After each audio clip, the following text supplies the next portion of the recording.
Sesi plan adalah langkah yang di dalamnya para guru mendiskusikan bagaimana pembelajaran akan dibuat. Dengan kata lain, ini adalah kegiatan untuk mendiskusikan apa yang Anda ingin peserta didik pelajari dan bagaimana materi pembelajaran disajikan kepada mereka. Meski hal ini dapat dilaksanakan secara individu, namun akan jauh lebih efektif melaksanakannya bersama dengan rekan-rekan Anda karena dapat bertukar pendapat yang lebih beragam.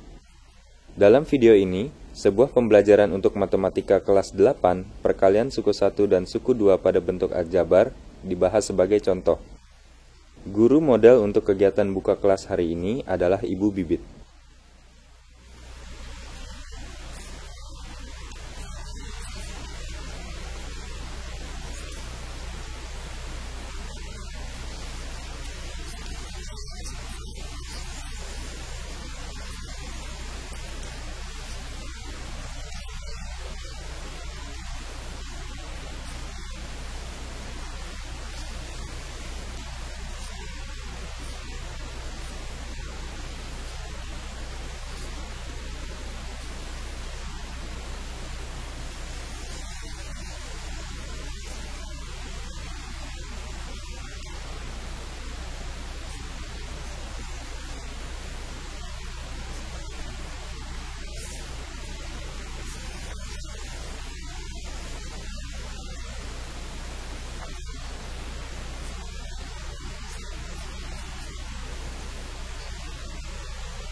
Ibu Bibit dan Pak Rio sudah sama-sama melaksanakan pembelajaran dengan topik yang sama di kelas yang berbeda. Ibu Bibit dan Pak Rio menggunakan cara yang berbeda untuk mencapai tujuan yang sama, yakni siswa bisa memahami konsep perkalian suku 1 kali suku 2 pada aljabar. A dikali dalam kurung B ditambah C sama dengan dalam kurung A dikali B ditambah dalam kurung A dikali C. Ibu Bibit menggunakan ubin aljabar. Dengan cara ini, siswa diharapkan dapat memahami bahwa X dikali dalam kurung X ditambah 4 sama dengan dalam kurung X dikali X ditambah dalam kurung X dikali 4. Pak Rio menggunakan pendekatan yang lebih kontekstual. Dengan menggunakan soal cerita dan meminta siswa untuk memikirkan ada berapa cara penghitungan yang dapat mereka temukan untuk menjawab soal. Di sini, siswa diharapkan bisa menemukan bahwa 5 dikali dalam kurung 100 ditambah 1000 sama dengan dalam kurung 5 dikali 100 ditambah dalam kurung 5 dikali 1000. Berikut ini soal ceritanya.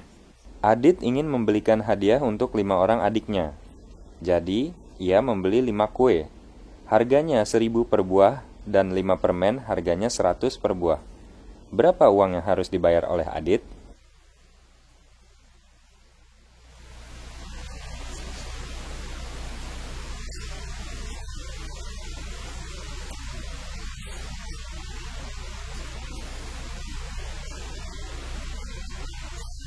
Pak Rio kemudian mengajak Ibu Bibit dan guru-guru lain untuk memikirkan pembelajaran mana yang lebih menarik dan lebih dekat dengan kehidupan siswa, sehingga akan lebih mudah dipahami. Akhirnya Ibu Bibit memutuskan untuk menggunakan soal cerita dengan media kue dan permen sebagai contoh yang lebih dekat dengan kehidupan sehari-hari.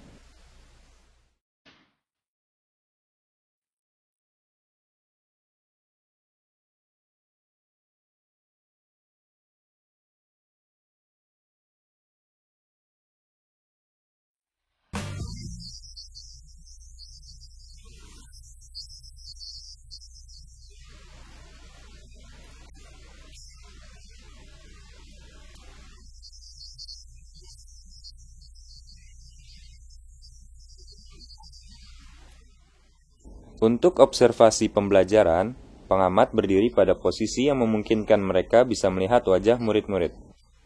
Para pengamat harus memperhatikan dengan seksama apa yang murid pikirkan dan apa yang mereka pelajari dalam pembelajaran. Para pengamat harus memperhatikan semua siswa. Tidak hanya terpaku pada siswa yang cerdas atau siswa yang lambat dalam belajar. Guru menanyakan jumlah biaya yang harus dibayar oleh Rio untuk pembelian kue dan permen.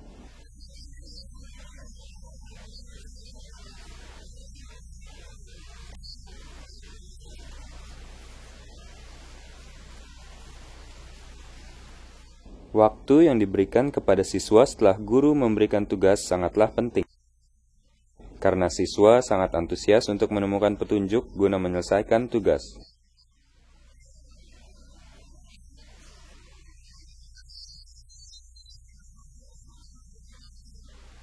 Petunjuk-petunjuk ini misalnya pengetahuan yang mereka pelajari dalam pembelajaran sebelumnya, atau bagaimana proses siswa lain menyelesaikannya. Perhatikan dengan cermat penyelidikan awal mereka.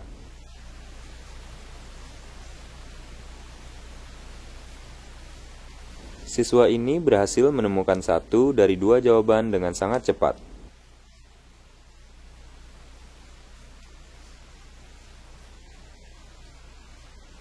Tiga menit telah berlalu, namun siswa ini masih saja menulis permasalahannya.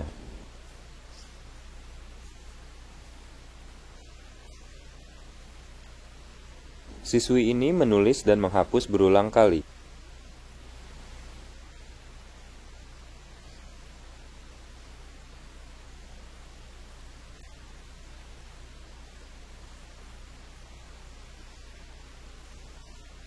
Lalu melihat ke wajah temannya. Sepertinya dia kesulitan menyelesaikannya.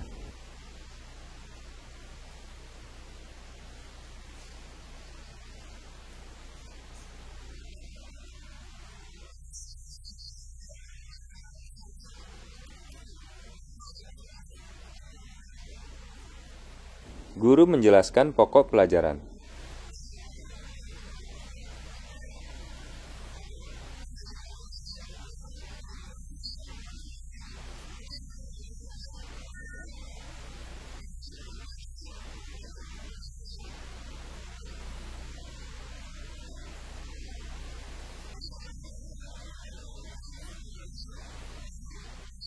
Setelah kerja individu, siswa diminta untuk membuat rumus dengan bantuan media kancing.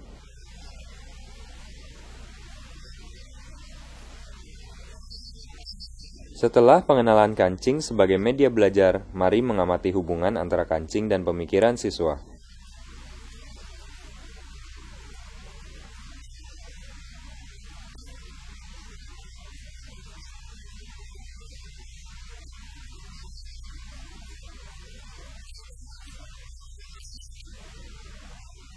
Kelompok 9 menemukan jumlah biayanya dengan cara seperti ini. Pengamat harus memperhatikan bagaimana mereka bisa menemukannya dengan menggunakan media kancing.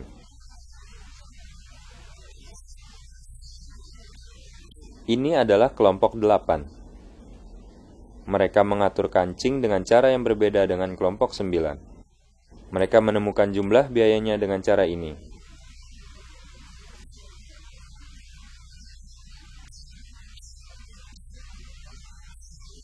Murid ini menunjuk pada sepasang kancing merah dan hijau untuk diletakkan bersama sebagai satu unit.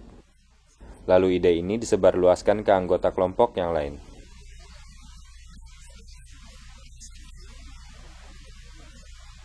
Siswi ini memiliki kesulitan dalam pekerjaan individu yang sebelumnya.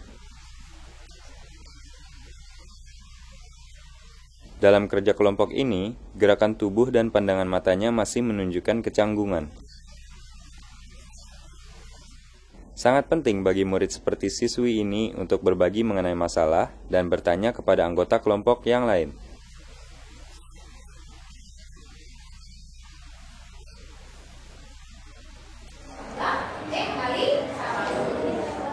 Guru mencoba untuk menjelaskan tentang langkah-langkah perkalian suku 1 dengan suku 2.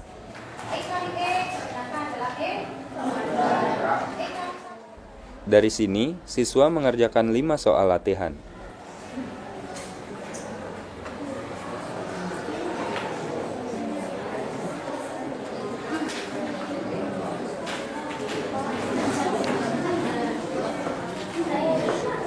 Hanya dalam waktu 6 menit, siswi ini hampir berhasil menemukan seluruh jawabannya.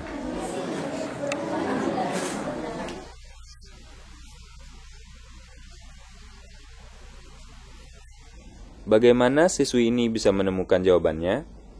Saat dia bisa menerapkan rumus perkalian suku 1 dan suku 2, dia membuat kesalahan dalam penghitungan. Siswa yang duduk di samping murid ini bertanya padanya karena dia merasa tidak percaya diri dengan pekerjaannya. Lalu dia menemukan bahwa konsep yang dipelajari dari temannya itu salah.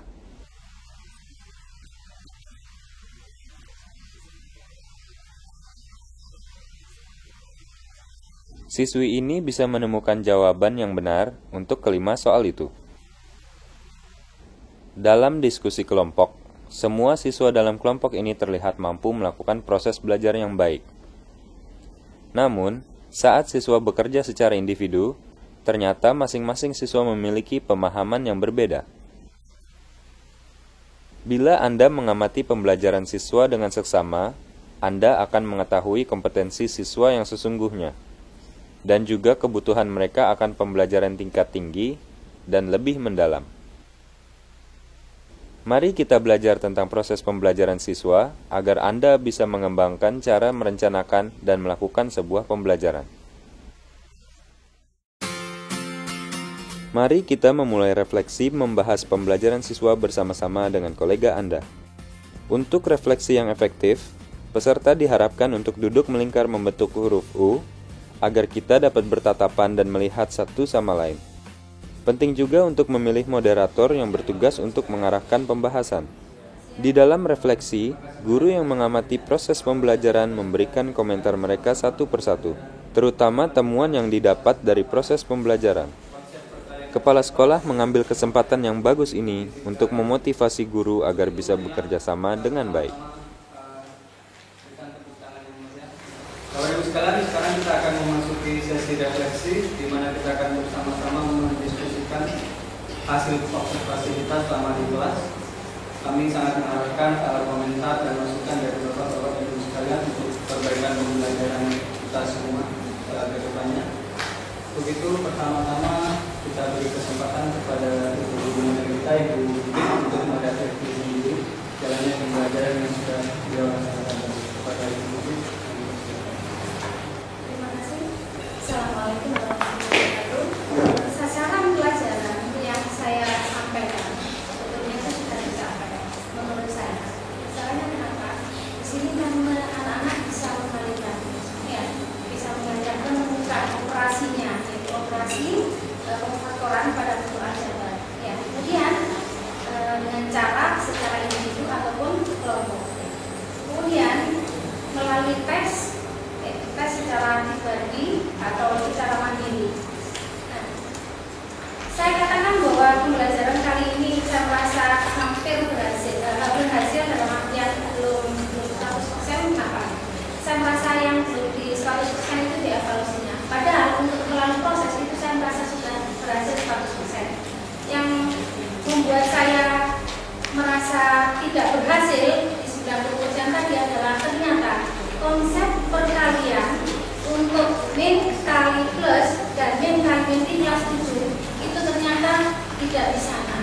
Tetapi untuk menemukan anak-anak konsep yang perkalian suku 1 dengan suku 2 pengfaktorannya ini, saya merasa sudah berhasil. Terima kasih banyak Bu Didi. Demikianlah Bapak Ibu refleksi Bu Didi mengenai pembelajarannya. Beliau merasa bahwa dari segi tujuan, dari segi strategi, dari segi sudah tercapai, tapi ketika evaluasi beliau menemukan bahwa ternyata konsep-konsep matematika dasarnya anak-anak masih belum menguasai. Mungkin Bapak dari ibu yang lain juga menemukan hal yang sama atau ada teman-teman lain? Saya ucapkan terima kasih buat Ibu Mama dan melalui open class yang menurut saya sangat baik sekali. Pembukaan baik, lancar, dan pada saat memberikan contoh pun siswa tertarik ya dengan contoh-contoh yang diberikan untuk menemukan suatu konsep bahwa bagaimana cara menghitung biaya seluruhnya. Yang pertama tadi saya mengamati untuk yang soal yang pertama sebelum diberikan contoh kata kantin itu, bagaimana cara menghitung biaya yang diperlukan untuk 6 anak anak-anak dari masing-masing gue ataupun masing-masing departemen Pak Ibu. Saya mengamati dari kelompok 6. Mengamati tugas yang pertama yang diberikan tanpa ada alat peraga. Saya melihat, saya tertarik dengan anak yang namanya Mas Munanda.